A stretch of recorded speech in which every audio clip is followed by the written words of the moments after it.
Hamıya salam. Seriyamıza davam edirik. Machine learning və deep learning üzrə.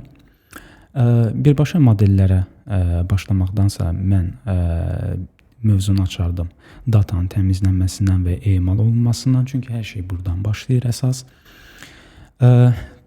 Bugünkü seksiyamızda sırf datanın təmizlənməsi və nümunə kimi də Titanic datasetin istifadə edəcəyik. Bu həm data analitika xüsusiyyətlərini özündə birləşdirir. Yəni dolayısı yolla, yəni machine learning özündə data analitikanı da birləşdirir müəyyən çərçivədə, amma bu o demək deyil ki, data analitika machine learningdir və yaxud da ki, machine learning data analitikadır. Ümumi machine learningin həyat dövründən danışacağam. Həyat dövrü nədən ibarətdir? Life cycle. İstənilən model üçün keçərlidir bu. Birinci, problemin təyin eləmək. Yəni biz datamızdan və yaxud da ki, bizim məqsədimiz nədir, nə əldə etmək istəyirik. İkinci gəlir həmin məqsədimizə uyğun data kolleksiyası, yəni datamızı hardan yığa bilərik? Datamızı müxtəlif resurslardan yığa bilərik, web scraping eləyə bilərik, data bazamızdan yığa bilərik, fayllardan ola bilər, müxtəlif tip datalar ola bilər, müxtəlif tip resurslar ola bilər data kolleksiyamız üçün. Üçüncü, datamız olandan sonra gəlir datanı düzgün analiz eləmək, təmizləmək, preproses eləmək, datamızı başa düşmək və s. Çünki adətən data strukturlu şəkildə gəlmir və yaxud da ki, bəzi istədiyimiz datalar üçün müəyyən növ əlavə dataların olması da bizə vacib olur. Yəni, ssenariyalar həddindən artıq çoxdur. Dördüncü etap gəlir artıq, buna ADA deyirlər, kəşfiyyat yönümlü data analiz. Bu özündə nəyi birləşdirir? Datamızı başa düşmək, hansı xüsusiyyətlər daha çox rol oynayır müəyyən proqnozlarımızı vermək üçün və beşinci etap isə gəlir Future Engineering and Selection. Future Engineering and Selection qısası desəm, bizə lazım olan xüsusiyyətləri təyin etmək. Bəzi xüsusiyyətlər var ki, bizim proqnoz verməyimizdə xüsusi rol oynamır. Məsələn, tutaq ki, Titanic datasetin, hansı ki, bugün bunun üzərində nümunə göstərəcəm. Titanic datasetində müxtəlif, belə deyim, xüsusiyyətlər var. Bunlar kolum kimi, sütun kimi burada göstərilib. Neçə nəfər var idi Titanic gəmisində? Məsələn, kimlər sağ qalıb, adları nə idi, cins nədir və s. yaş qrupları. Və burada biz intuitiv olaraq görürük ki, passenger ID, məsələn, pasajerin ID-si bizə çox da lazım deyil. Bunu sonradan təmizləsək də olar. Bunlar bizim, bu datanın, belə deyim, bu sütunun xüsusiyyətin bizim proqnoz verməyimizdə olan datamızın analiz eləməsində demək olar ki, heç bir rolu yoxdur. Dördüncü etapdan, yəni, üzr istəyirəm, beşinci etap Future Engineering and Selection'dır. Bu özü-özündə bunlar hamısı geniş bir mövzulardır. Modeldən modelə fərqlənir. Modelə görə, məsələn, xüsusiyyəti təyin olunması, seçməsi, kombinasiyanın qurulması və s. modeldən modelə dəyişə bilər. Altıncı etap artıq gəlir modelimizin seçimi. Yəni, bizim datamıza görə, bizim datadan istədiyimiz məqsədimizə görə biz analiz edirik ki, bizə hansı model lazımdır. Regressiya modellərimi, klassifikasiya modellərimi, deep learning modellərimi daha çox və s. Altıncı etapdan sonra gəlir seçdiyimiz modelin olan datamız üzrə artıq train olunması. Modelimiz sadəcə datamız üzrə göstərdiyimiz yollarla öyrənməlidir və belə deyim, gizli, biz üçün daha qəliz, aşkar olması qanun ardıcıllıqları tapmaqıdır. 8-ci etap isə gəlir, əgər modelimiz train oldusa, əlbəttə ki, modelimizin dəyərləndirilməsi və tuningi, balanslaşdırılması, belə deyərdim. Modelimiz nə dərəcədə yaxşı, belə deyim, proqnoz verir. Məsələn, biz istəmərik ki, 80% düzgün proqnoz versin, istəyirik ki, minimum 95% düzgün proqnoz versin. 9-cu etap gəlir, əgər modelimiz treyningi və dəyərləndirməsi, balanslaşdırması hamısı qaydasındadırsa, 9-cu etap gəlir, modelimizi deploy eləmək, serverlərə yerləşdirmək, məsələn. Serveri yerləşdirəndən sonra artıq gəlir nə? Bununla hər şey bitmir. Axırıncı etap, 10-cu etapda nə gəlir? Modelimizin proqnozuna nəzarət etmək, texniki dəstək durmaq. Ola bilsin ki, yeni datalar gəldikcə görürük ki, heç də modelimiz yeni datalar gəldikcə düzgün proqnoz vermir. Bu istər-istəməz geriyə qayıdıb bəzi şeyləri təzədən analiz etməyi tələb edir. Və bugünkü mövzumuza da başlayacağıq data cleaninglə. Datanın təmizlənməsi, nümunə kimi dediyim Titanic datasetindən istifadə edirik. Biraz üzdən baxa bilərik. Datasetimiz nələrdən ibarətdir? Kabin nömrəsi, bilet, parç, yola çıxıbmı ya yox, yaş qrupları və istifadə etdiyim extension Data Wrangler-dir. Kifayət qədər bəyənirəm bunu. Əgər daha yaxşı məsləhətləriniz olsa, daha yaxşı extensionlar, CSV dataları görmək üçün xüsusiyyətlə təklif eləyə bilərsiniz, kommentlərdə qeyd eləyə bilərsiniz. Və keçdiyim hər bir nümunə kodlarını da mən GitHub-da açıq repozitoriyada paylaşacağam. Tutorial linklə əlavə eləyəcəm. Baxıb analiz eləyə bilərsiniz. Və bir də qeyd edim ki, mən Python-un dərinliklərini gedən deyiləm, çünki çoxsu sintaksis işləridir və bunu öyrənmək üçün detallarına varmaq üçün müxtəlif min cür resurs var. Mən əsas bunun alqoritmik və yanaşma və riyazi məntiqlərin müzakirə edəcəm. Gəlin başlayaq. Titanic datasetimiz CSV formatdadır. Əlbəttə ki, burada biz Pandas kitabxanasını istifadə edəcəyik. NumPy numerik əməliyyatlar üçündür, riyazi əməliyyatlar üçündür daha çox. Pandas isə bizə daha çox imkan yaradır müxtəlif tabulyar data strukturlarla və s. onlarla rahatca işləyib manipulyasiya edə bilək. Birinci etapda nə edirik? Birinci etapda əlbəttə ki, datasetimizi yükləyirik. Burada faylı qeyd edirəm, Titanic dataset.csv və df data frame qısa yazmışam. Ona Pandasın read CSV atributunu çağırıram və onu bizə yükləyəcəksə data frame-ə bizdə bu print olunacaq. Bunları hələ kesilim. Bir də qeyd edeyim, file Jupyter formatındadır. İstəsəniz Jupyter-də ayrıca run eləyə bilərsiniz. Mənə daha rahat gəlir Visual Studio'da birbaşa onu run edeyim və nəticələrə baxım. Əgər bizim faylımız düzgün yüklənməsə, bu sətrə kod çatan deyil, bu bildiriş bizə print olunan deyir. Gəlin baxaq. Data set loaded successfully, o deməkdir ki, datasetimiz düzgüncə data frame-də qalır, artıq yüklənilib və onu print eləyib baxsaq, nədən ibarətdir? Data frame info.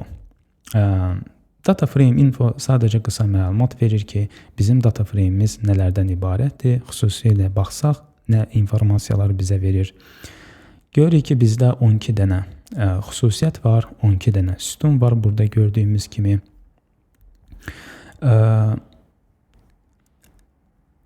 Neçə dənə, belə deyim, data var, məsələn, passenger ID, hamısının ID-si varmı ya yox, ümumidə 891 dənə. Məsələn, tutaq ki, yaşa baxsaq, 714 dənə yaş qeyd olunub, qalanları isə qeyd olunmayıb. Bunlar hansı ki, problem yarada bilər bizə. Məsələn, kabin 204 dənəsi qeyd olunub, qalanları 891-dən çıxırıq, o qədər də qeyd olunmayan kabinalar var və s. Hər bir xüsusiyyətində biz data tipini baxırıq. Məsələn, bunlar tam ədəddir, ad və cins obyekti, yaş qrupu floatdur, yəni qeyri-tam ədəddir. Məsələn, ümumidə hansı data tipləri gördük? Burada qısa təsviri çıxır, qeyri-tam ədədlər, tam ədədlər və obyektlər, cəmi 5 dənə. Və ümumi bizim data frame-imizin çəkisinə qədərdir, demək olar 84 kilobayt. Bunu təkcə data frame-in df infonu çağırmaqla, metodunu çağırmaqla bilə bilirik. Axırıncısına baxaq. Axırıncısı sadəcə biz burada nə edə bilərdik? Biz sadəcə print data frame edə bilərdik. Bütün data frame'imizi print eləsin. Baxaq görək nə var. Və hamısını print eləmir. Burada göstərilir ki, yəni həddindən artıq çox belə deyim, datalar var deyənə bunların hamısı bura print eləmir, amma print eləyib də baxmaq olar. Ona görə də qısa print eləmək üçün sadəcə təsvir kimi mən dataframe.head çağırıram. İlk 5 head belə deyim, default olaraq ilk 5 dənə sətri bizə print eləyir. Onu burada görə bilirik. İlk 5 dənə sətir. Passenger ID, sağ qalan qalmayan və s. adlar və bütün xüsusiyyətləri burada görürük. Və kabində görürük ki, burada məsələn bəzilərində dəyər yoxdur. Sonradan bunu analiz etməklə təyin edəcəyik ki, bizə maneə törədər bu, yoxsa yox. Keçirik indi ikinci etapa. Bu birinci etap idi. Datanı yükləmək və qısa təsvirinə baxmaq. İkinci etap nə edirik? Biz baxırıq görək sətirlərdə dublikat varmı? Yəni təkrarlanan sətirlər varmı? Və biz də onu istəmirik. Çünki bizim analizimizdə onlar heç bir xüsusiyyət daşımayacaq. Məsələn, heç bir fayda daha doğrusu daşımayacaq. Məsələn, tutaq ki, burada görürük ki, məsələn 19-cu sətir və eyni 19-cu sətir hər bir dəyərlərinə, xüsusiyyətlərinə görə hardasa təkrar rast gəlir. O bizim nəyimizə lazım? O bizə əlavə informasiya vermir, ancaq əlavə yer tutur, hansı ki modellərimizdə və yaxud da ki biz data analitik əməliyyatları görəndə plot chartlardan, qrafiklərdən istifadə edəndə tendensiyanı görmək üçün kifayət qədər bizi çaşdıra bilər. Ona görə də ikinci etapda biz nə edirik? Duplikatları yoxlayırıq və duplikatları da necə yoxlayırıq? Məsələn, bunu elə kesilim. Dataframe duplicated metodunu çağırıram və run edib baxsaq, bu bir-bir hamısında göstərəcək ki, hansı sətirdə bizdə duplikat var ya yox. Əgər yoxdursa false göstərəcək, varsa true göstərəcək. Bu da bizə tam şəkili göstərmir. Biz nə edə bilərik? Def duplicated.sum, yəni ümumi cəmni çıxarda bilərik. Və cəmdə görürük ki, dublikat olunmuş sətir bizdə yoxdur, ümumi sayı 0-dır. Burada əslində nə gedir? Burada aqreqasiya gedir. Sum necə tapılır? Biz bunu alqoritmik iterasiya ilə yaza bilərdik. Bir-bir sətirdən geçsin, bir-bir sütunlarına görə yoxlasın. Tipik, məsələn, sırf alqoritmik, sırf belə deyim, manual baxsaq elə də edə bilərdik. Amma Python kifayət qədər inkişaf etmiş proqramlaşdırma dilindəndir və bunun metodları kifayət qədər genişdir, xüsusilə də machine learning üçün.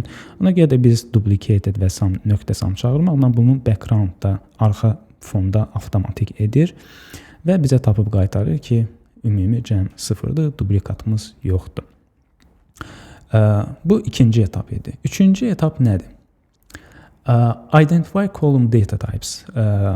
Biz sütunların data tiplərin qruplaşdırmaq istəyirik. Biz baxmaq istəyirik ki, hansı sütunlar numerikdir, hansı sütunlar belə deyim, stringdir və digər tiplərdədir. Bu bizə sonradan lazım olacaq. Pythonda list comprehension deyilən bir yazılışdan istifadə edirəm. Deyirəm ki, categorical columnlara nəyi mənimsədirik, nələri saxlayacağıq, bir-bir iterativ keçirəm hər bir data frame-in kolumundan və data tipi əgər obyekt-dirsə, onu bu listə saxlayacağam. Numerik ədədi xüsusiyyətlər varsa, deyirəm ki, o obyekt deyilsə avtomatik ədədi olacaq, double, float, integer və s. Və onları ayrıca print edib baxıram, görək ümumidə bizdə nə alınır. Deməli, kateqoriyalı xüsusiyyətlər ad, cins, bilet, kabin, yola çıxıbmı və s. Numerik xüsusiyyətlər, passenger ID, sağ qalıbmı, orada hə və yaxud yoxdur, amma onlar bizdə string deyə 0-1-lərlə verilir burada gördüyümüz kimi. survived. True false. True false-un da tam ədəd alternativi istər-istəməz 0-1 eləyir. P class yaşa baxaq, yaş maraqlı gəldi mənə. Aha. Olmaqla numerikdir, düzdür, burada da olmalıdır. Və digər xüsusiyyətlər, hansı ki bizə sonradan lazım ola bilər. Dördüncü etapda biz nə edirik? Kategorikal kolumları, yəni qeyri-ədədi xüsusiyyətləri biz analiz edirik. Xüsusilə nə edirik? Deyirəm ki, data frame'in ümumi təsəvvür edin ki, budur. Kategorikal kolumlarda olan, yəni xüsusilə alt seçim eləyəcək bunlar üçün number of unique, n unique metodudur. Yəni unikal dəyərlərin sayını çıxartsın.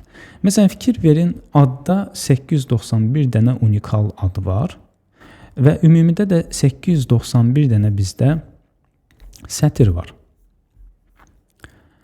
Sıfırdan başlayır deyənə, burada 890 görsədir, amma 891-dir. Və biz burada nə görürük? Ad 891 dənə unikal ad var. Cins 2 dənə unikal cins var. Hansı ki təəccüblü deyil. Çünki bizdə kişi cinsi, qadın cinsidir. 2 dənə dəyər ola bilər. Sonra biletlər. 681 dənə bilet var. 891 nəfərin ümumidə 681 dənə bileti var. Bu hansı halda baş verə bilər? Məsələn, məntiqlə baxsaq, 2 halda baş verə bilər. Ya bir biletə bir neçə nəfər keçib, fırıldaqlıq baş verib və yaxud da ki, yəni bir bilet bir ailəyə məxsusdur və yaxud da ki, bir neçə qrup insana məxsusdur. Kabinlər 147 dənədir. Yola çıxıb isə 3 dənə diapazonla ölçülür. Məsələn, embarketə baxsaq, biz nə görəcəyik burada? SS, C və Q. SCQ dəyərləri var. Bilmirəm nədir. 5-ci etapda calculate missing values as percentage. Burada məqsəd nədir? Data frame-lə dəyəri olmayanların cəmini çıxardırıq. Gəlin baxaq.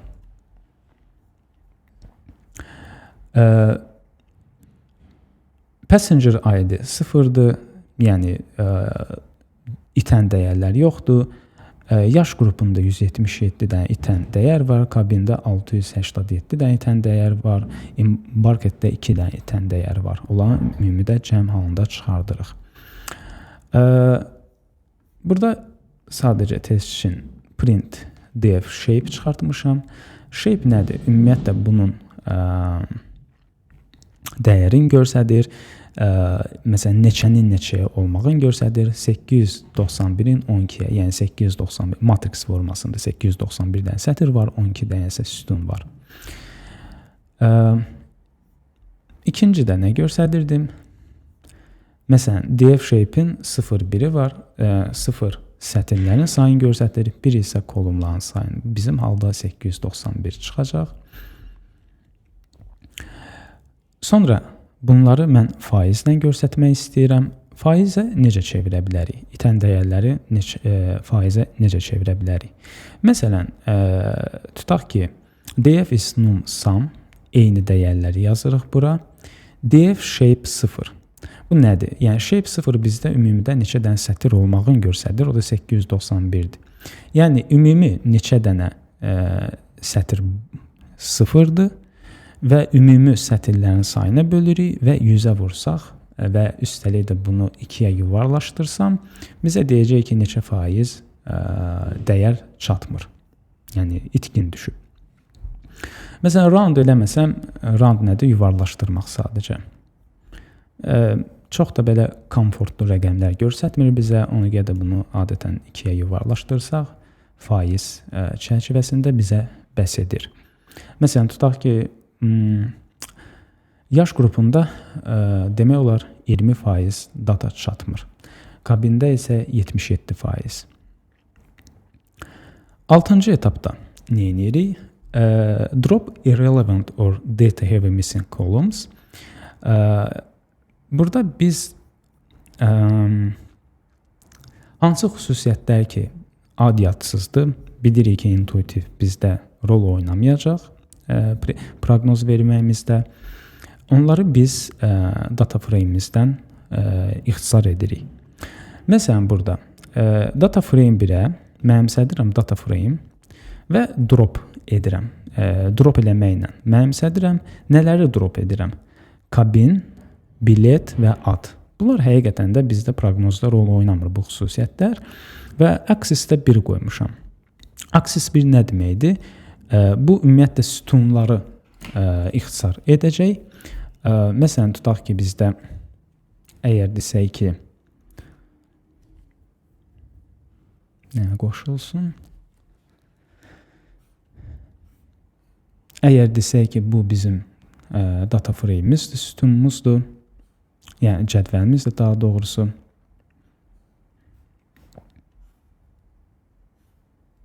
Bunlar bizdə sətirlərdir. Bizim halda 891 dənə sətir var idi və burada da tutaq ki 12 dənə sütun var idi. Məsələn, yaddaş deyirəm, ad daha doğrusu. Ad bizə lazım deyil. Bunu biz delete edəcəyik, bizim cədvəlimiz bu qədər olacaq. Sonra biz başqa sütunları, ticket, kabin bunları da ixtisar edirik. Çünki bunlar bizə lazım olmayacaq həqiqətən də. Analizimizdə mahiyyət daşımır. Sonra nə edirik? Def1-ə, yəni yeni yaranmış cədvəlimizə subset embarked, dropped rows və embarked is none. Burada nə edirik? Embarked kateqoriyasında xüsusiyyətində bunlar bizə lazımdır. Ancaq hansılar ki, belə deyim, çatmayan dəyərlər var, o informasiya yoxdur bizdə. Onları biz sətirvari silirik. Sütunvari yox, bayaqlar sütunvari silirdik, indi isə sətirvari silirik. Və hansı ki, burada ehtiyatlı olmaq lazımdır. Çünki əgər məsələn, tutaq ki, bizdə burada informasiya yoxdur və bu sətri biz silmək istəyirik. Amma biz eyni anda da nəyi nəzərə almalıyıq? Bu sətri siləndə bizdə başqa dəyərli nələrsə silinə bilərmi? Əgər yoxsa, onda rahatca silə bilərik. Əgər xeyr, vacibdir bu sətirdə başqa sütunlarda olan datalar, onda bunu biz kompensasiya eləməliyik başqa bir dəyərlə. Ya ortalama dəyəri ilə dəyişəcəyik. Burada müxtəlif üsullar var bunu eləmək üçün, bəzi nümunələrin qabaqda görəcəyik. Drop edirik embarked sütunundan və in place true qoymuşam. In place true odur ki, bunu tapır və yerindəcə data frame 1-i dəyişir. In place false olsa dəyişməyəcək. Dəyişilmiş bir şəkil veriləcək ki, onu gərək başqa yerdə, məsələn df2-də mənimsədib yadda saxlayayım, amma mən istəyirəm data frame 1-in özünü dəyişim yerindəcə. Sonra df1 yaş qrupuna nə edirik? Biz bilirik ki, yaş qrupunda çatmayan dəyərlər var idi, düzdürmü? Biz bilirik ki, məsələn, buradan baxsaq, yaş bizdə harada idi? Missing value'lar var. Silinmiş və yaxud da ki, ümumiyyətlə mövcud olmayan dəyərlər var və biz istəyirik ki, bu yaşı biz çatmayan tərəfin sətirvari remove eləsək, yəni ixtisar eləsək, bizdə digər sütunların da dəyərli informasiyalarını itirmiş olacaq. Ona görə də biz ən yaxşı nə edə bilərik? Bunları ortalama yaşla əvəz edə bilərik. Çatmayan dəyərləri, hansı ki, burada da onu edirik. Data frame age-ə mənimsədirik. Data frame age fill-na, yəni bu metod bizdə nə edir? Olmayanları götürür və olmayanlara da nə mənimsədir? Data frame-in, belə deyim, yaş qrupunun ümumi ortalamasını mənimsədir və sonra da df1-i print eləsəm, biz görəcəyik ki, ortalama tutaq ki, 38 sıfırdır və yaxud da ki, 35 sıfırdır, hansı ki, çatmayanları 35 sıfırdan əvəz edirik. Ortalamanı əvəz eləmək bizdə heç bir çaşdırıcı məqam yaratmır. Nəyə görə? Çünki əgər bir tutaq ki, bizdə 1, 2, 3, 4, 5 verilib, bunların ortalaması nə edir? Məsələn, və yaxud da ki, biraz daha kompleks götürərdim. Məsələn, 1-dən 9-acan, bu hazır kalkulyatorda tapmışam, ortalama 5.4-dür. Və tutaq ki, burada da data var. Burada da data var, amma bilmirik nədir, o rəqəm nədir. Biz bu boşluqları saxlamaq istəmirik. Biz nə ilə doldursaq daha məntiqli olar. 5.4-lə hansı ki, qalan mövcud olan dataların ortalamasıdır. Bu heç bir əyrilik və yaxud da ki, datamızın dinamikasında fərqlilik yaratmır. Stabil olaraq saxlayır. Keçirik əsas indi 7-ci addımıza. Detect outliers with plot box plot daha doğrusu. Detect outliers nə deməkdir? Bizdə ekstrem belə deyim, çox belə deyim, ekstrem datalar ola bilər. Məsələn, tutaq ki, bu nümunədə və yaxud da ki, yaş qrupuna aid edeyim. Tutaq ki, 891 nəfər var və ümumi yaş qrupları məsələn 3-4 arasıdır. Məsələn, bu cəmi 1%-dir. Sonra əksəriyyəti 30-50 yaş aralığındadır. Tutaq ki, bu bizdə 98%-dir. Qalanı isə məsələn növbəti 1%, məsələn tutaq ki, 90-100 arasındadır.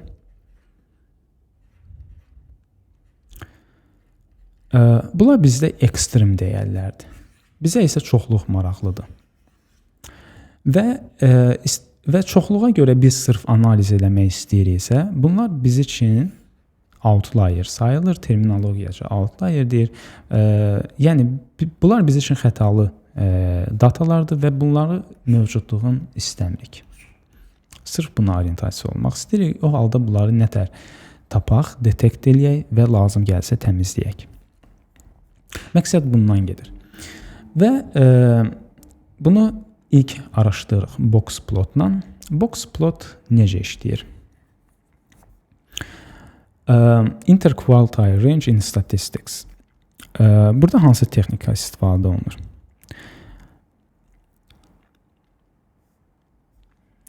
Birinci bu nümunəni göstərdim. Tutaq ki, bizdə belə rəqəmlər var. Bu rəqəmlərin ortalaması yox, ortası median deyirlər buna. 82-dir. Daha yaxşı nümunə göstərdim. Baxım görək burada. Tutaq ki, bizdə belə sıralanmamış şəkildə yaş qrupları verilib. Və bunları biz birinci məqsəddə nə edirik? Sıralayırıq. İkinci məqsəddə nə edirik? Medianını tapırıq. Median sıralanmış şəkildə tam orta dəyərlərini tapmaqdır. Əgər cütdürsə, məsələn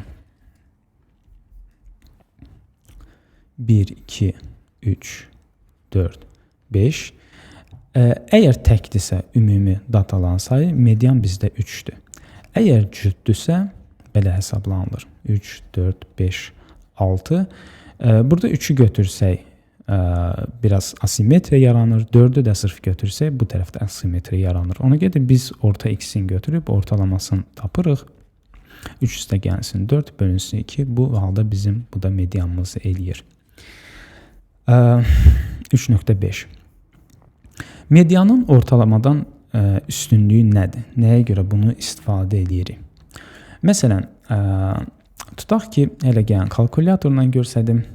Tutaq ki, bizdə belə rəqəmlər var. 1, 2, 3, 4, 5, 6, 7, 8, 9, 9 və bunların ortalamasını ölçəndə görürük ki, bildiyimiz ortalama hamısını toplayıb ümumi sayına bölsək, bizdə 5.4 alınır, median 5.5 alınır, bir-birlərinə yaxındır.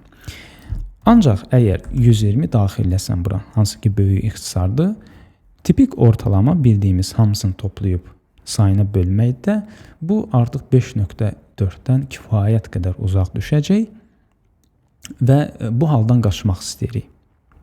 Çünki bir dənə dəyərə görə ümumi kütlənin, belə deyim, rəqəminin ortalama dəyərin çox dəyişmiş olacaq.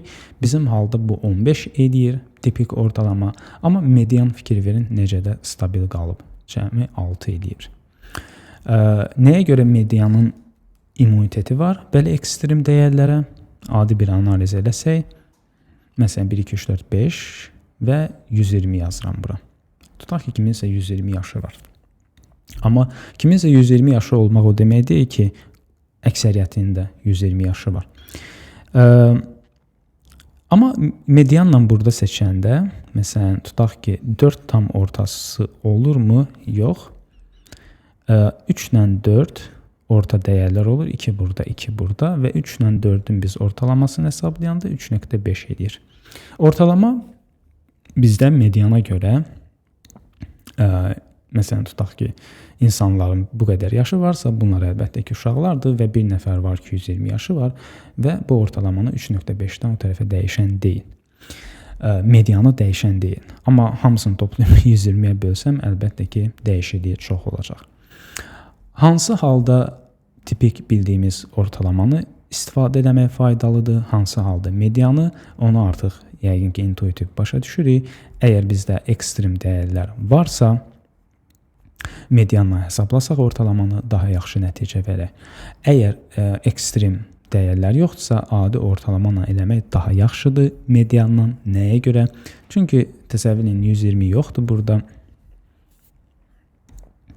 Bizdə ortalama bütün bu rəqəmlərin diapazonunu nəzərə alır. Çünki biz ortalamamızı tapanda bunların hamısını hesabata salırıq.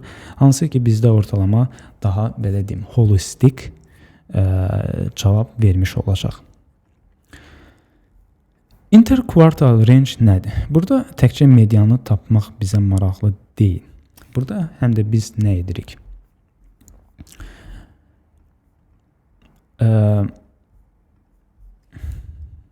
Tutaq ki, 1, 2, 3, 4, 5, 6, 7, 8, 9, 9.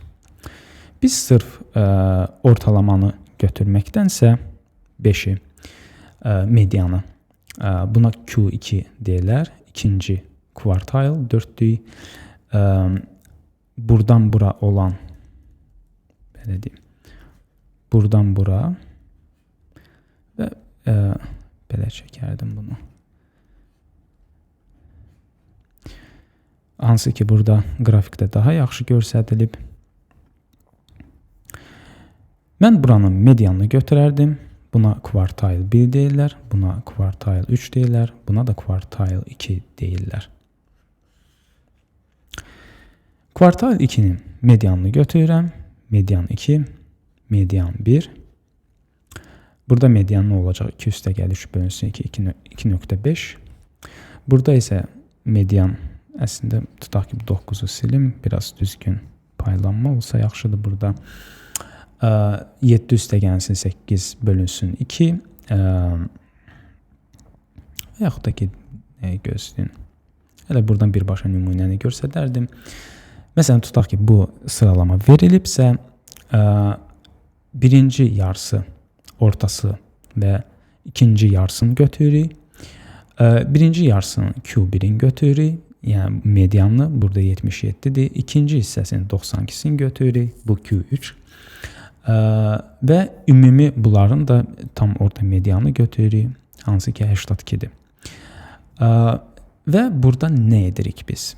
Interquartile range elə bir ölçü vahididir ki, Q3-dən biz Q1-i çıxacaq. Çünki sıralamaya görə Q3 daha böyük olacaq, sıralamaya görə Q1 daha kiçik olacaq. Və biz 92-dən 77-ni çıxanda bizdə alınır 15. 15 isə burada nə edir? Yəni, ümumi dəyərlərimizin dəyişikliyi diapazonu ortalama 15-dir. Bu nə deməkdir? Məsələn, 92 ilə 64 arasında 15-ə yaxın fərq var. 82 ilə 95 arasında ortalama 15, mütləq deyil 15 olsun. Yəni, 15-ə yaxın ortalama, belə deyim, standart, normal distribution'da buna standard deviation deyirlər, amma interquartile range Rangedə buna belə deyim, ortalama xəta. Ortalama xəta intuisiyası nədir? Əgər bizdə məsələn tutaq ki, bir məktəb var və bu məktəblərin biz ortalama boyunu ölçürük. Görürük ki, çoxsu 168, ortalama boy 168-dir. Ancaq bu informasiyadan tək bizə həm də nə faydalı ola bilər? Mən məsələn belə sual verə bilərəm. Yaxşı, tələbələrin, məktəblərin daha doğrusu 160, 165 və 170 çərçivəsində olan boy belə deyim, diapazonu neçə faizdir? Belə sual verə bilərəm. Və bunun hesablanmasında adətən bizə standard deviation kömək eləyir. Standard deviation, yəni variasiyamız nə qədər çoxdur. Ola bilər ki, bizim variasiyamız çox kiçikdir ortalamaya görə. Ola bilər ki, bizim variasiyamız çox böyükdür. Sırf ortalamaya görə. Məsələn, 168-dirsə, bu halda məsələn 68% tutaq ki, deyim, variasiya bir standard deviation arasında olacaq. Interquartile rangedə də elədir. Məsələn, Q3-dən çıxsaq Q1-i, bu 15 ortalama variasiyanı bildirir rəqəmlər arası. Belə.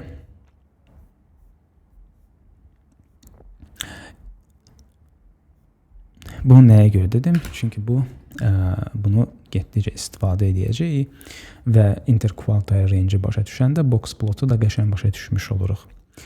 Box plot bizə nəyi verir? Yəni bunu da araşdıraq. Burada resurslar qoymuşam. Ekstrem dəyərləri biz interquartile range-nə necə tapırıq? Ekstrem dəyər, yəni çox az yaş limiti, çox böyük ekstrem yaş limiti, bunları biz ixtisar eləmək istəyirik. Bayaq ki göstərdiyim nümunədə, tutaq ki buradakı kimi. Və biz burada nə edirik? Formula nədir? Q1-dən çıxırıq, 1.5 vurulsun IQR, variasiya, ortalama variasiya koefisiyentimiz. Q3-ə toplayırıq, 1.5 vurulsun IQR, 15. Və bundan yuxarı dəyər upper limit, yuxarı limitdən. İstənilən yaş, məsələn, 120 avtomatik bu upper limitdən yuxarı olacaq. Məsələn, tutaq ki, bir yaşda bu limitdən aşağı olacaq, onları avtomatik ixtisar eləmiş oluruq. Gəlin baxaq, nümunələr aşağıda var idi. Tutaq ki, xal yığanlara baxaq, hansısa bir 12 dən maçdan sonra xallarımız belədir. Və biz bunları düzgün sıralasaq, çoxalma ardıcılığı ilə fikir verirsinizsə 220 burada ekstrem dəyər sayılır. Nisbətən daha belə deyim, böyük diapazondadır. Diapazonumuzdan çıxmaq, ortalama diapazonumuzdan çıxır. Gəlin baxaq. Medianı hesablayırıq. Kvartal 2 125 eləyir. 120 üstə gəlsin 130 bölünsün 2. Q1 burada nə edirik? Buradan buraya təxmini səhv eləyə bilərəm. Tutaq ki, buradan bura olsun. Bunun medianını tapırıq. Bu 110 eləyir. Sonra buradan bura tapırıq. 140 üstə gəlsin 150 bölünsün 2. Bunun medianını tapdıq 145. Və bunları bir-birindən çıxanda interquartile range koefisiyentimizi alırıq. Bu da eləyir 35. 145-dən 110, 35 eləyir. Bunların ikisini bir-birindən çıxanda. Nəyi deməkdir bu? Bu necə interpretasiya eləyə bilərik? O deməkdir ki, bu verilən siyahıda ortalama variasiya diapazonu 35-dir. Və aşağı limiti hesablasaq, 110-dan çıxılsın 1.5 vurulsun 35, 57.5 minimum ala biləcəyimizdir. Maksimum ala biləcəyimiz 197.5-dir. Yəni, ümumi kütləvi skorlara görə, xallara görə limitlər, aşağı limit və yuxarı limit nə sayılır, o belə ölçülür. Deyə bilərsiniz ki, 1.5-ə niyə vurub çıxırıq və yaxud da ki, toplayırıq. Çünki 2 qoysaq bura çox kiçik dəyərləri limitə salmayacaq. 2 bura qoyub toplasaq, məsələn 220-ni də artıq yuxarı limit saymayacaq. Bunları da normal sayacaq, hansı ki düzgün deyil. 1 qoysaq yenə də eyni əks nəticə verir. 1.5 əslində eksperimental tapılmış koeffisiyentdir. Yəni bir ortalama koeffisiyent ki, 1.5-i qoyanda həqiqətən də ümumi kütləyə görə daha belə deyim, ağla sığan aşağı limit və yuxarı limit dəyərlərini verir. Box plot da bizdə nəyi göstərir? Məsələn, sırf tutaq ki, bu datanın box plotunu çəksək, bizdə yaşıl rəng medianını göstərəcək, kvartalı 225, kvartalı ilk birinci yarısının medianını göstərəcək, kvartal 3 ikinci yarısının medianını göstərəcək 145. Sonra minimum maksimum nə deməkdir? Ümumiyyətlə verilən datamızda minimum hələ 100-dür. Amma maksimum deyə bilərsiniz ki, 220-dir. Niyə 170 göstərir? Ona görə ki, bu diapazona daxildirsə, məsələn, aşağı limit 57.5, 100 onsuz da ən kiçik dəyərimizdir. Bu limiti keçmir. Yuxarı limit bizdə 170, hələ bu limiti keçmir, ona görə də daxildir. 220 isə keçir, o da ona görə də burada nöqtə kimi göstərilir. Yəni bir dənə box plot özündə kifayət qədər çox informasiya cəmləşdirir. Buna whisker deyirlər, bığ. Yəni buradan o tərəfə, bundan aşağı outlier sayılır, kənar xətalı dəyər sayılır, bundan da yuxarı xətalı dəyər sayılır. Bizim halda o 220-dir. Əsas istifadəsi nədir? ADA bildiyimiz data analitik xüsusiyyət daşıyır istifadəsində. Gəlin baxaq. Bizim halda yaş qruplarını necə edərik? Data frame 3-ə data frame 1-i kopyalayıram. PyPlotdan istifadə edəcəyik, Matplotlibdən gələn və boxplotdan istifadə edəcəyik və bunu boxplotla çağırırıq. Hansı datalar olacaq? df3 çıxardırıq. Məsələn, bunu ayrıca istəsəniz print eləyib df3h görə bilərsiniz, belə siyahı verilir bizə. Yaşlar, hər bir şəxsin yaşı. İtirilən yaşları ortalama ilə doldurmuşduq. O səhv eləmirəmsə 35 alınmışdı. Vertikal olacaq. Yox, biz horizontal istəyirik, belə. Y oxu nəyi bildirir? Dəyişən. X oxu isə yaş bildirir. Age qoyuruq adın. Title-ı qoyuruq boxplot. Və nə görürük buradan? Biz görürük ki, median 30 yaşdır, çoxsu 30 yaşdır. Variasiya 20 yaşdan 40 yaşacandır təxmini. Maksimum variasiya daxil ola bilən aşağı və yuxarı limit biz burada səhv eləmirəmsə bu 55-ə düşür. Bu isə 5-ə düşür. Və bundan aşağı yaşlar artıq biz xətalı datalar sayırıq. Bunu yaşları, məsələn, tutaq ki, başlayır 55-dən 80-acan. Biz bunları görürük. Artıq avtomatik outlier sayılır. Bundan kiçiklər də outlier sayılır. Boxplotun məqsədi bu idi. İndi xətalı dataları biz başqa metodla hesablamağa baxacağıq. Normal distribution istifadə etməklə buna normal paylanma, Gauss paylanması da deyirlər və s. Məsələn, tutaq ki, biz bunu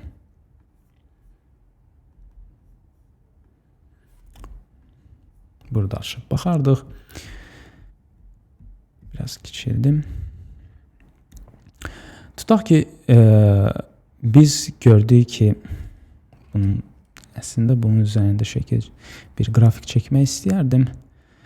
Nəysə, belə də analiz eləyək. Məsələn, tutaq ki, ortalama boy 170-dir. Burada 165-dir, burada isə 175-dir. Bu nə deməkdir? Birinci standart deviationa ortalamadan nə qədər kənarlaşırıq və birinci standart deviation adətən 68% populyasiya deməkdir, ümumi populyasiyadan. 170-dən 5 sm aşağı boy və 5 sm yuxarı boy 170 isə ortalamamızdır və ümumidə 68% populyasiyamızdır. 95 artıq tutaq ki 5 minus 5%-dir buradan. Bu artıq 155-ə düşür. Bu isə 180-də qalxır. Ümumi populyasiya sayı 95 edir. Buradan bu sahə kimi baxsaq. Və biz outlayerləri normal distribution'la necə hesablayırıq? Biz deyə bilərik ki, -2 standart deviation aşağıdırsa o datanı silək, o bizdə xətalı sayılır və yaxud da ki 2 standart deviation'dan yuxarıdırsa o da xətalı sayırıq. Hansı ki məntiqlidir, çünki kimsə 2 metr boydadırsa məktəblilərdən o demək deyil ki, bu ümumi populyasiyada tez-tez tapılan boydur. Onu istər-istəməz ixtisar edirik. Kimsə tutaq ki 145-dən də aşağıdır. O da kifayət qədər balaca boy sayılır, ekstrem boy sayılır. Onu da biz istər-istəməz ixtisar edirik. Deməli, ekstrem dəyərləri riyazi olaraq necə hesablayırıq? Əgər ortalama plus-minus 2 standard deviation-sa, biz onları xətalı data sayırıq. Məsələn, tutaq ki, bu ərazidən çıxırsa, -2 sigmadan və 2 sigmadan, hansı ki 95% kütləyə aiddir. 95% kütlənin ortalama boyundan, variasiyasından kənardırsa, biz onları avtomatik ixtisar edirik. Gəlin baxaq. Birinci, yaş qrupunun Pythonda tətbiqinə baxaq. Yaş qrupunun ortalamasını tapıram. Minə məmzədirəm. Standard deviation. Age qrupunun datasını std çağırmaqla avtomatik hesablayır. Riyazi tərəflərini, dərinliklərinə getmədən ortalamanı yuvarlaşdırıb çıxardıram və standard deviation-a çıxardıram. Gəlin baxaq, maraqlıdır bizdə nə alınır və necə interpretasiya edək. Deməli, ortalama yaş, belə deyim, 30-dur. Variasiya isə ümumi insanların içində 13-dür, belə deyim. 13 yaş ortalama fərq var yaşlarda. İndi burada nə edirik? Biz deyirik ki, 95% kütlədən yuxarı aşağı olan boyları ixtisar eləmək istəyirik. Ona görə də aşağı limiti nə qoyuruq? Ortalamadan çıxılsın 2 standard deviation aşağı limit sayılır. Yuxarı limiti isə ortalama üstə gəlsin 2 standard deviation. Yəni 2 sigmadan yuxarı. Və bunları da print eləyəndə nə görürük? Görürük ki, aşağı limit 3.71, yuxarı yaş limiti 55.58. Bayaqlar təxmini datamızda gördüyümüz kimi. Və indi isə nə edirik? Outlayerləri elan edirəm və deyirəm ki, o data frame-də yaş ki, aşağı limitdən aşağıdır və yaxud da ki, yuxarı limitdən yuxarıdır. Onları biz ixtisar datalar sayırıq və onları print eləsək biz nə görürük? Number of outliers in age. Biz ümumi sayını göstəririk. 68 nəfər ekstremdir. 68 nəfər 891 nəfərdən belə deyim, çox fərqlənir. Yaşı belə deyim, xətalıdır. Və data frame 2 yaradıram. Deyirəm ki, xətaları silirik. Əgər kimlərsə bu o yaşlar ki, məsələn, bu çərçivəyə ilk 95% kütləsinə aiddirsə, onları data frame 2-də saxlayıb və ilk 5 sətrin print edirəm. Və bu yaşları da görürük. 35, 26, 38 bunlar xətalı yaş diapazonları deyil. 9-cu etapda. Buna yenə də qayıdacağam aşağıda. 9-cu. Impute missing data again if any. Biz nə edirik? Sadəcə data frame 3-ə, data frame 2-dən fill non-existence çatmayan missing value-ları ortalamadan doldururuq və df və onu yoxlamaq üçün ki, bizdə data frame 3-də 0 olan sütunlar, xüsusiyyətlər qaldımı? Ümumi cəm şəklində print edirik. Görürük ki, yox, hamısı sıfırdır, tam istədiyimiz missing value, çatmayan datalarımız yoxdur. İndi nə edirik?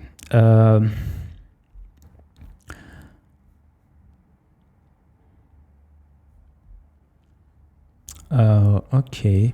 Burada biraz nəyəsə qaçırdım. Before outlier removal, after outlier removal. nələri müqayisə edirdik? Bu data frame 1-i kopyalayıq. Before outlier cleaning ekstrem dataları təmizləməmişdən qabaq olan datalarımızdır. DF3-də isə ekstremləri çıxmışdıq, ixtisar eləmişdik bu formulanın. Və indi isə fərqinə baxmaq istəyirik ki, əvvəl necə idi, indi necədir. Yadımızdan çıxartmayaq ki, biz ortalama üstə gəlsin, çıxılsın 2 standard deviation-dan təmizləmişdik. Biz tipik bildiyimiz, birinci izah elədiyim IQR-la yox. Və bunları təmizləyəndən sonra age qrupları görürük ki, daha az ixtisar olunmuş datalarımız var bizdə, yaş qruplarımız. Bu box plotda fikir verirsiniz, xəta daha çox idi. Təmizlədikdən sonra xətalarımız daha azdır. İstifadə eləmişik box plotdan, subplot, yəni alt plotlar olacaq yan-bayana müqayisə eləmək üçün. Axis 1 o deməkdir ki, birinci sütuna nə veririk, axis 2 o deməkdir ki, ikinci sütuna hansı box plotu veririk. Birinciyə bu belə deyim, bu kod line-dan təyin edirik, ikinciyə isə bu kod line-dan təyin edirik. Hər ikisinə vertical false qoymuşuq. Vertical false o deməkdir ki, avtomatik horizontal göstərəcək box plotumuzu. Keçirik 10-cuya. 10-cu biraz ümumidə hamısını kəmləşdirəcək. Burada nə etmişiksə, biz ekstrem value'ların xətalı dəyərlərin təmizləmək üçün 2 dənə fərqli metod istifadə edirik. Birinci metod ortalama üstü gəlsin, çıxılsın 2 standard deviation 95% daha doğrusu. İkincidə isə IQR-la biz IQR Q3 çıxılsın Q1 və aşağı limiti belə təyin edirdik, yuxarı limiti belə təyin edirdik. Və 2 dənə ayrıca data frame yaradırıq. Birincidə biz standard deviation-dan təmizləyirik, ikincidə isə IQR-dan təmizləyirik. Baxaq görə hansı daha yaxşıdır. Vizualizasiya eləyək. Birinci vizualizasiyaya baxaq. Outlier removal. Min plus minus 2 standard deviation bizdə bu nəticəni verdi. Təmizləndi, amma bəzi xətalar görürük. Outlier removal. Median üstə gəlsin IQR-la. Fikir verdiniz, burada ekstrem dəyərlər daha azdır. Yəni IQR metodundan biz daha yaxşı təmizləməli olduq buradakı xətaları. Nəyə görə? Çünki riyazi cəhətdən hər şey gəlir nəyə çıxır? Medianın hesablanmasında biz ümumi bütün dəyərləri toplayıb ortalamasını tapmırıq. Sıralanmış şəkildə ortalamasını tapırıq. Hansı ki, bu halda 3-5 edir. Əgər biz bunları, məsələn, ortalamasını tapsaq, bildiyimiz standart mediansız, artıq 120 bizim şəklimizi çox dəyişmiş olur burada. Məsələn, bu nümunədəki kimi ortalama 15-dir. Halbuki real ortalama 5.56 çərçivəsindədir. Ancaq 120 bizim real ortalamamızı çox pozmuş olur. Burada nə nəticəyə çıxa bilərik? Əgər bizim verilən datalarımızda, dəyərlərimizdə ekstrem dəyərlər çoxdursa və yaxud da ki, az miqdarda da, amma diapazonu çox böyükdürsə, biz intuitiv bilməliyik ki, bu normal distribution-dan hesablamaq, normal paylanmanın ümumi ortalamamızı çox dəyişəcək. Çünki bizim, tutaq ki, məktəblilər nümunəsində, tutaq ki, əksəriyyəti 170 boy çərçivəsindədir, amma orada, məsələn, tutaq ki, 2.5, 2.2 boyda insanlar varsa, bunlar artıq bizim ortalamamızı çox yuxarı qaldıra bilər, hansı ki, istəmirik. Əgər bizdə orijinal datamızda xətalı datalar çoxdursa, biz üçün onları təmizləməyə IQR metodu daha çox sərf edir. Məsələn, kod nümunəsini göstərərdim, sonra biraz da üzərindən keçərdik, interpretasiyasına tam baxardıq. Ortalama standard deviation data frame-dən götürürəm, təmizləyirəm. İlk 95% seçirəm populyasiyanın. İkinci də median üstəgəlsin IQR-dan təmizləyirəm. Kvartal 1 çıxılsın 1.5 IQR, Q3 çıxılsın üstəgəlsin 1.5 IQR. Və burada seleksiya aparıram. Data frame IQR təmizlənmiş şəkildə bunları ödəyirsə daxil olsun və ikisini də vizualizasiya edirəm, subplot qururam. Birincisine min plus minus standard deviation təmizləmə, ikincisinə isə IQR cleaned box plot access 1-ə qoyuram və biz belə bir fərqlərini açıq-aydın şəkildə görmüş oluruq. İndi növbəti suallar gələ bilər. Burada xüsusiyyətlər yazmışam kodda nə baş verirsə. Hansı halda nəyə istifadə edək? Məsələn, when should we use each method? Yəni xətalı dəyərləri təmizləmək üçün. Birinci üsul standard deviation'dan təmizləmə. O vaxt bizə uyğundur ki, əgər biz biliriksə ki, bizim datamızda ekstrem dəyərlər çox deyil və çox böyük diapazonda da deyil. Yəni çox da böyük rol oynamır. Bizim yaş paylanmamız həqiqətən də bildiyimiz klassik normal paylanma gedir. Əgər bizdə yox, paylanma belə deyim, qabarıqlıqdırsa, ekstrem dəyərlər çoxdursa, hansı ki burada bu gördüyümüz qrafikdə, tendensiyanın qrafikində heç də normal paylanma getmir, onda bizdə onları təmizləmək üçün ekstrem dəyərləri IQR istifadə eləsək daha yaxşı olar. Ümumidə isə burada sual qoymuşam. Why don't we use only IQR? Əgər IQR hər iki halda işləyirsə, əgər hələ zənn ediriksə, çünki IQR bizdə belə deyim, paylanma normal olsa da işləyəcək, normal olmasa da. Onda biz sual verə bilərik ki, niyə ekstrem dəyərləri təmizləmək üçün sırf IQR-dan istifadə etmirik? Nəyə görə istifadə eləmirik? Çünki bir plus minus 1.5 vurulsun IQR bu heuristik metoddur. Bu təxmini metoddur. Bəzi datalar üçün bu ekstrem dəyərləri əksinə silə bilməyə bilər. Çox da yaxşı, belə deyim, alt limit sayılmaya bilər və yaxud da ki, yaxşı yuxarı limit sayılmaya bilər. Yəni ki, adətən IQR və standard deviation-dan hesablayanda biz istər-istəməz seçimlər eləməliyik ki, hansı halda IQR bizim daha çox datamızı silə bilər, vacib olan ekstrem datamızı, hansı isə standard deviation-mı və yaxud da IQR-mı saxlaya bilər. Real datasetlərdə isə bəzi ekstrem dediyimiz dəyərlər əksinə kifayət qədər faydalı, informativdir bu datalarımız. Yəni, belə deyim, heç də xəta sayılmır və onları IQR istifadə eləməklə çoxsun ixtisar eləmiş olsaq, yəni bu nə deməkdir? Daha çox faydalı informasiyalarımızı boş yerə silmiş olacağıq. Ona görə də biz adətən nə edirik? Box plotlardan, histogramlardan istifadə edirik, baxırıq görə nə qədər ekstrem bəyalarımız var, ümumiyyətlə onları silməyə dəyərmi? Hətta təmiz silmək də düzgün deyil. Nəyə görə? Çünki burada biraz xətalar görsək də bunları da təmizləməyə çalışmağa ehtiyac yoxdur. Mütləq deyil ki, modelimiz 100% ehtimalla öyrənsin. Bu əksinə overfitting yarada bilər. Bunu gələcək mövzularda keçəcəyik. Hansı ki, datada olan gizli alt ardıcıllıqları tapmaqdansa modelimiz ümumiyyətlə xətaların olmayan data çərçivəsində əzbər öyrənməyə məcbur olacaq. Hansı ki, real data gələndə xətalı datamız orada heç də yaxşı proqnoz verə bilən deyil. Yəni, belə hallar çoxdur. Yəni, bir qanun yoxdur təyin eləmək üçün. Bu qanunları hansı metodu tətbiq eləmək lazımdır və yaxud yox, daha çox analiz və trade-offlar tələb edir. Bu 10-cu etap idi. 11-ci etapda isə sadəcə datanın validasiyasını edirik.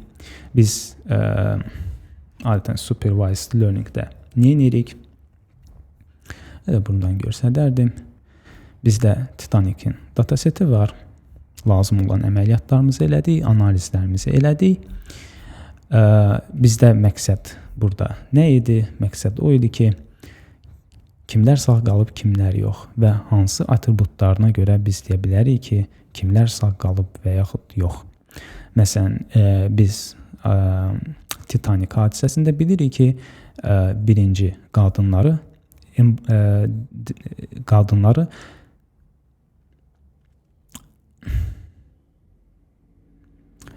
Məsələn, Titanik nümunəsində biz bilirik ki, birinci qadınlara kömək olunub, batan gəmini tərk eləməkdə, ikinci uşaqlar, qadınlarla uşaqlar daha doğrusu bir yerdə, ikinci isə əgər imkan olsa kişilər üçün yer olardı ya yox.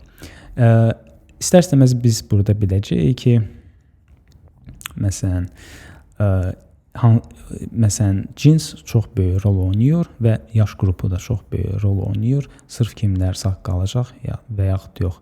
Amma hansı nə qədər, neçə faiz rol oynayıb, onları daha gələcək mövzularımızda analiz edib baxacağıq.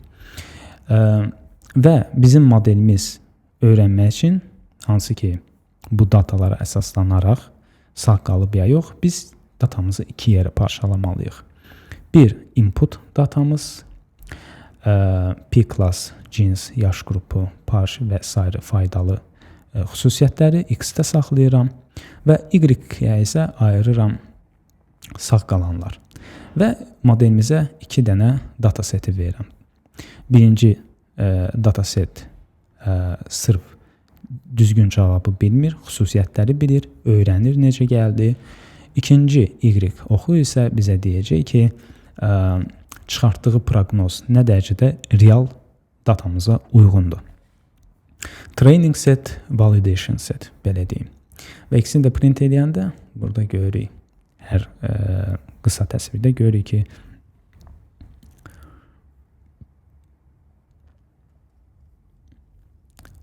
bu xüsusiyyətlərə görə əslində hansı cavablar çıxarılmalı idi. Bu qədər.